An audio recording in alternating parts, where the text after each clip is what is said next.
you doing? Hi. Woo.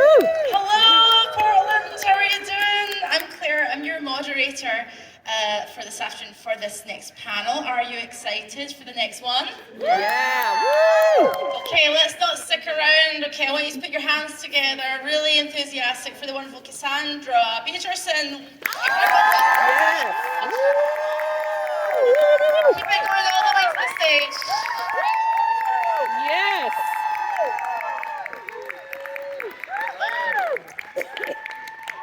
Your mic is just there. I think you press a button and then we're good to go. Unmute the thing. Excellent. Yes. I think that's it. I think, yeah. Yes, we've got it. Okay, cool. We did it. We made it. Casandra, welcome to Portland. You're looking wrapped up. You're looking nice and wrapped up and warm. I'm freezing. I'm freezing still. It's freezing on this side of the building. It's so blooming cold. Is this your first time in Portland? Oh no, I've been to Portland a billion times. My child lives here, and my partner's parents live here, so I come up here a lot. Spend a lot of time here. Have you enjoyed meeting people so far at Fan Expo?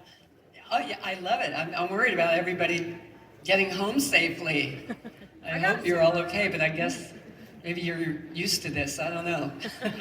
I've been in California 43 years, so I'm not used to this. I just moved to LA 3 months ago from London. I spent 22 years in London. I'm a terrible Scottish person. I am not used to this. Yeah, this is pretty brutal. So guys, wrap up. I wanted to go right back to the beginning. You're from a place called Manhattan, Kansas, right? Now, The little apple. I love that, the little apple, the wee apple, the wee apple.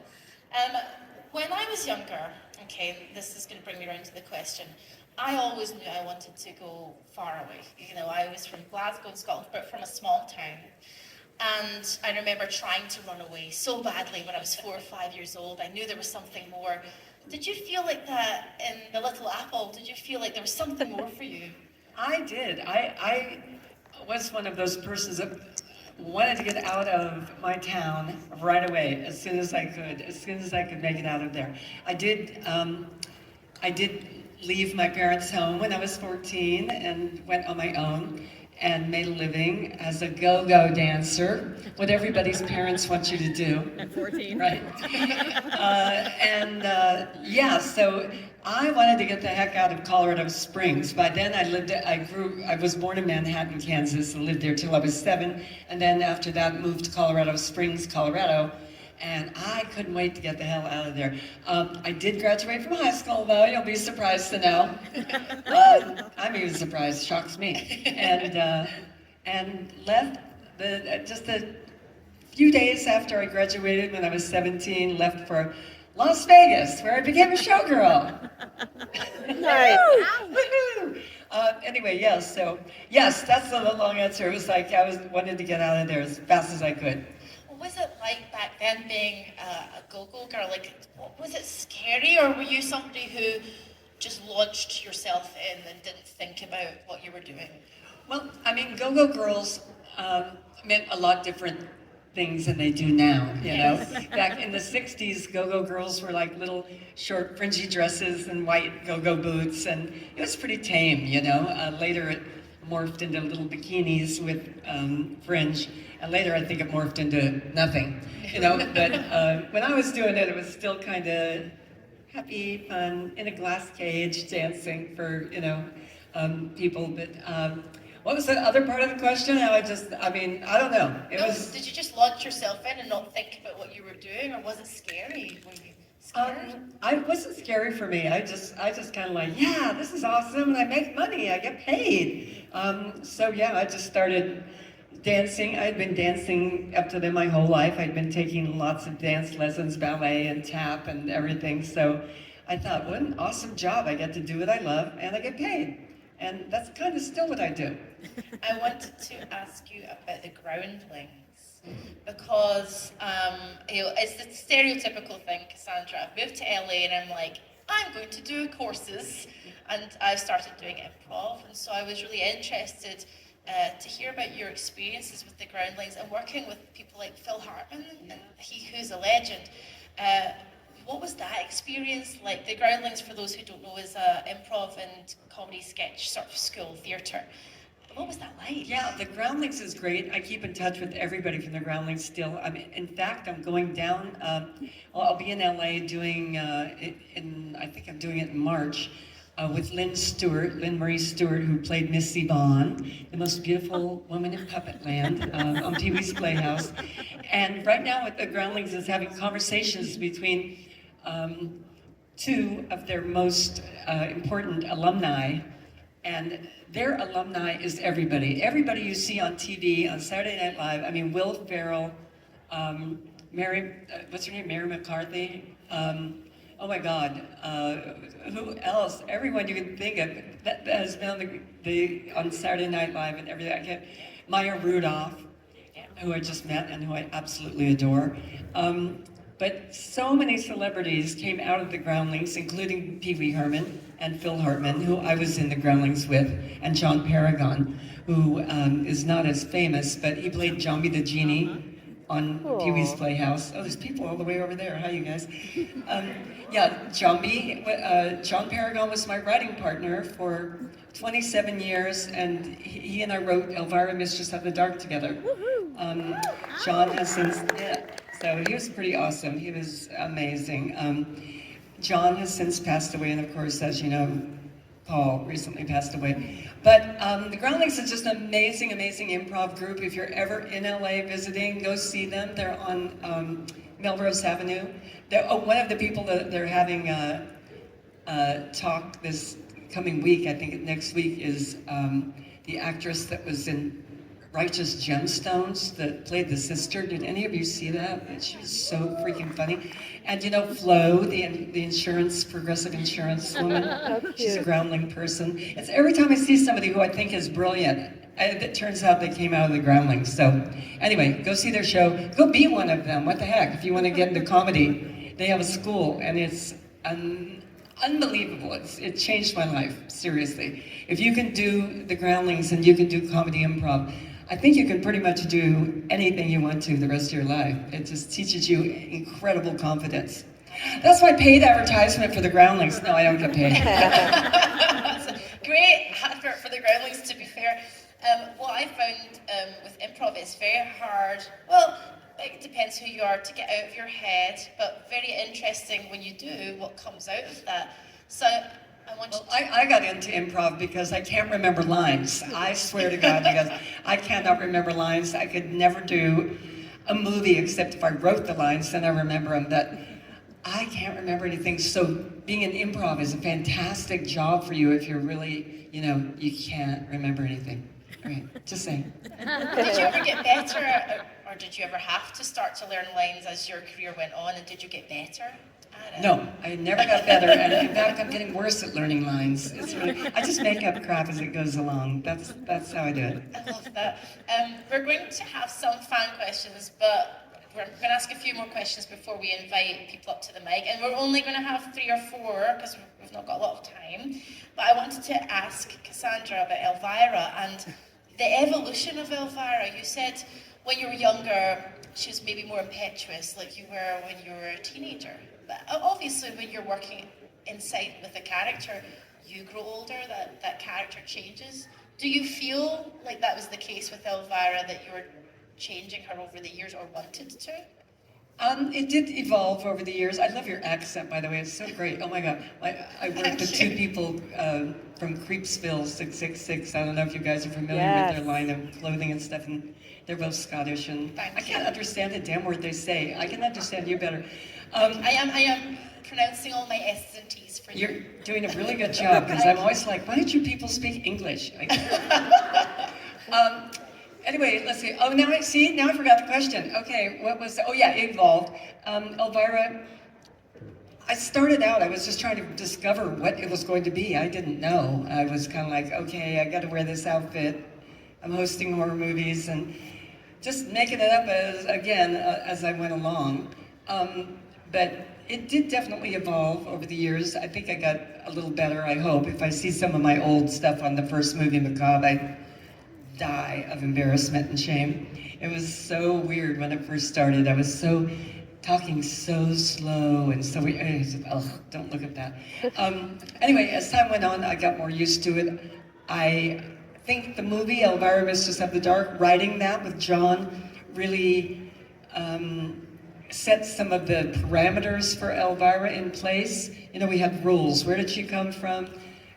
Who were her parents? You know, how does she react to this? Is she magic? Is she not? And those were answered in the process of writing the script. So as Elvira went on, yeah, I feel like I did really get her down. But there is a part in the beginning, I think, that Elvira really was my personality. I've said this very many times.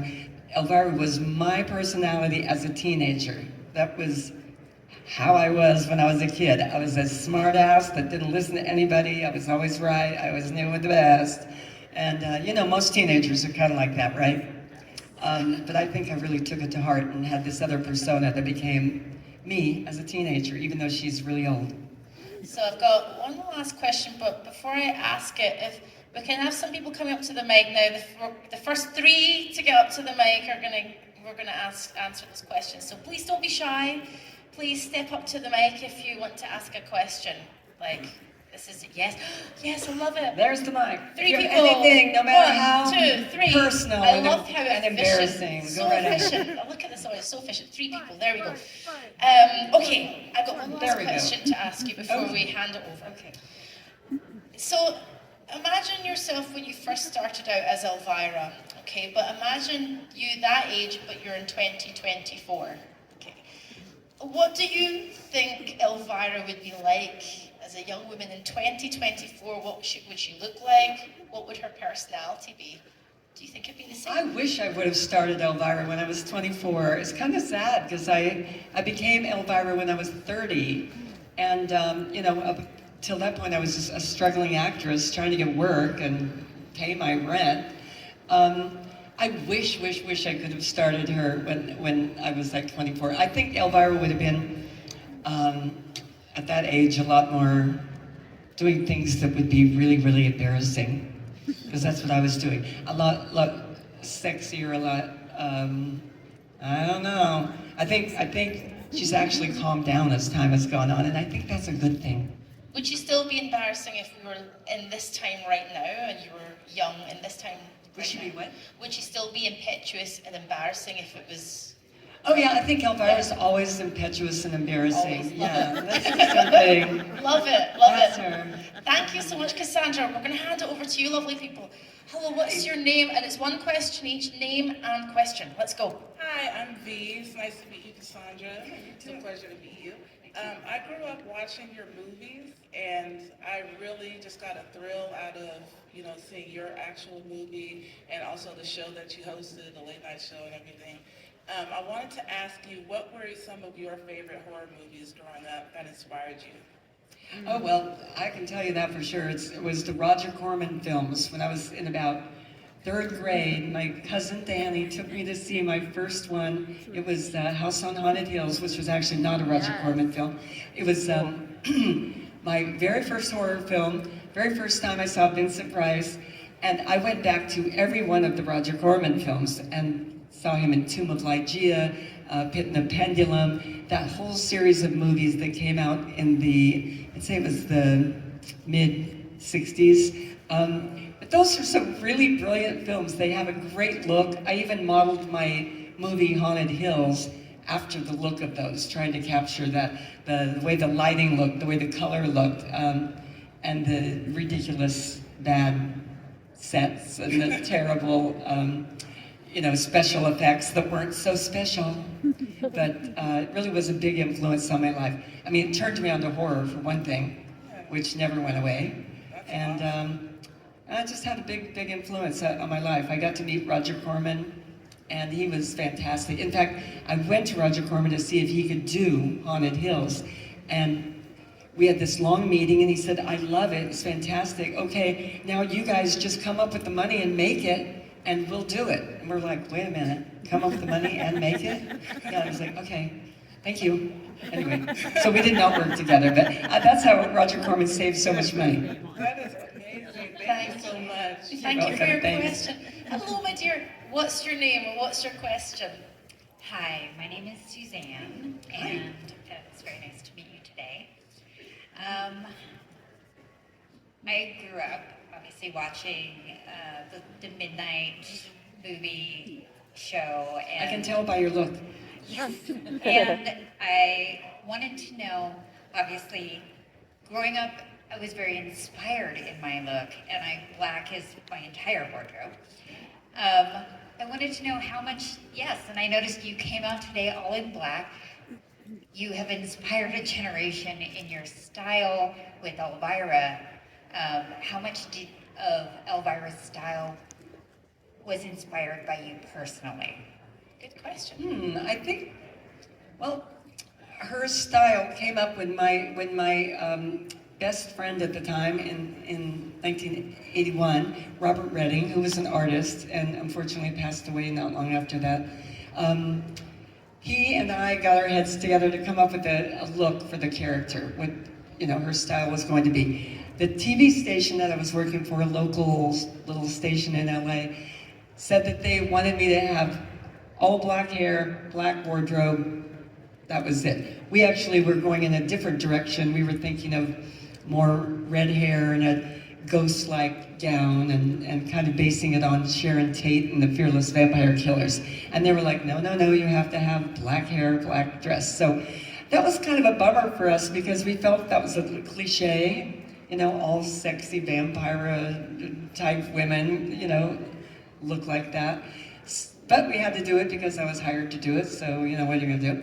And we decided to get a little 80s spin with little, leather and studs on the bracelets, little dagger in the belt. And also the hairdo was our favorite singer at the time, Ronnie Spector from the Ronettes. So that hairdo, he said that it was called a knowledge bump, not beehive, knowledge bump. That's where I store my brains, in the wig. So that was that. He found some makeup in a kabuki theater makeup book and designed my makeup after that.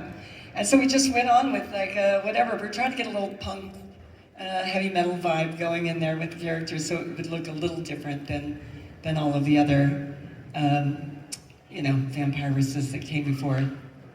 That's fantastic. Thank you very much. Thanks. And you Thank look you. amazing. Yeah, you look wonderful. Hello, you also look Hi. awesome. What's your name and question? My name is Mikey. Kind of a weird question. If you could be any kind of cheese, what kind of cheese would you be? Really important. Did you ask us yesterday at another panel? Maybe. If I could be any kind of cheese, well, I ain't no Limburger! Okay, I don't know if you guys know that song because of B-52s, but I'd be Limburger because everybody would stay away from me. I don't want people to stay away from me, but yeah. Limburger, why not? It smells really bad. My in-laws took it on a plane one time and they made a special landing to get them off with the Limburger and get them out of the plane. That's how bad it smells. Okay, so. Thank you. Before the next question, I'm going to do something here. That is one of the weird questions I've been asked. I love Maybe it. the Mike's weirdest. manchego. Love a manchego cheese. Before we get to you, my dear, in 3, 2, 1, I want you to shout your favourite cheese, okay? 3, 2, 1. Swiss. No idea what they were saying. No idea. Lovely, thank you very much. Let's give a round of applause for cheese. Cheese, everyone. Here's cheese. Hello, sorry, my dear, we got sidetracked by cheese. What's your name and what's your question? Hi, my name is Ash, and I was wondering, what inspired, the makeup? Because, all your clothes were, black, but, the makeup had, a pop color. It does, and it was from that Kabuki theater book that my friend Robert had. If you guys have ever seen Kabuki theater in Japan or seen pictures of it, they use tons of colors and shading, and it's really, really colorful. And you're right, it is the only colorful thing kind of on me. Everything else is black, except maybe the dagger, which I used to cut you, Meng. But anyway, yeah. So it was very, very based on Kabuki theater. So thanks to them. Thank you. That's all the fan questions. Thank you very much. Round of applause for the fans. And the questions. Appreciate that. Before we wrap up, I had some fun questions to ask you. I would love if you could ask them thinking how Elvira would answer, if that's okay. I'd like to call this What Would Elvira Do? This is a new game show that I have created, especially this little section for you. So just answer as Elvira. Okay. Elvira is on a dinner date. What does she order? Steak, Love it. Steak. as in steak. Okay, sorry. Elvira has a night off. What is she wearing? She is wearing on her night off a muumuu and flip-flops so that she can be comfortable and breathe for a change. I love it. I love it. I like to think that the flip-flops would be studded in black. Of course. Yes. Of course, of Flip course. flops, but still black studs. Of course. Elvira is taking a break. Where does she go for the weekend? Elvira's taking a break. Where does she go for the weekend? Let's see. Where would she go for the weekend? I don't know. Probably just hop in the coffin, pull the lid down, and sleep for 2 days. 'Cause, you know, I don't get many breaks, believe it or not. Even this late date in my career, I am working.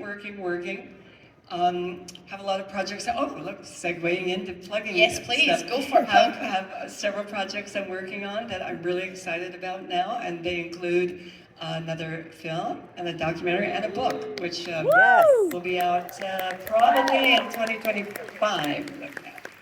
So yeah, so just sleeping for 2 days sounds like the best thing I could do. Very professional segue there. I love it. Love it. We're professional, you guys. Okay, Elvira is bored. Okay, she takes up a new hobby. What is it? Elvira's bored. She takes up a new hobby. Taxidermy. Perfect. Sounds good to me. Of course. Elvira is sad.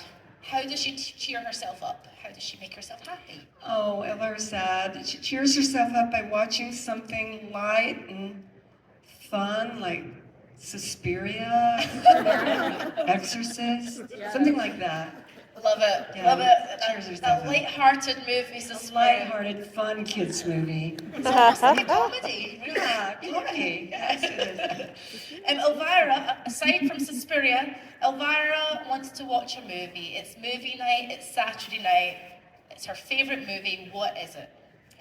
Well, I'm going to go back to my childhood and I'm going to watch House on Haunted Hills just so I can see Vincent Price again, who I love so much and who was my friend. And that movie is just like comfort food to me. It's just like life-changing and really, I could get in my jammies, eat popcorn, drink blood, and watch House on Haunted Hill. Love it. Popcorn and blood go quite well together here. Yeah, Quite well. favorite. Sweetens it. Casandra, it's been an absolute honour to sit next to you Thank you. and to chat to you. Are you going to be sticking around for a little bit? Yeah, I'm gonna make my way over to where I'm signing. I'm gonna just be there real quickly, so if anybody wants to get one last autograph, I'm selling my recent autobiography, Yours Truly, Elvira, my memoir. And I'll just be there for a short time, so if anybody wants to grab something before I get out of here, I want to get out of here before I'm snowed in and can't leave, okay? Yes, So, yeah, stop on over to my table. It's right around there somewhere. And thank you guys for all coming out. I hope you just all get home safely, okay? Yes. Thank you guys. Come on up for the lovely Casandra Peterson.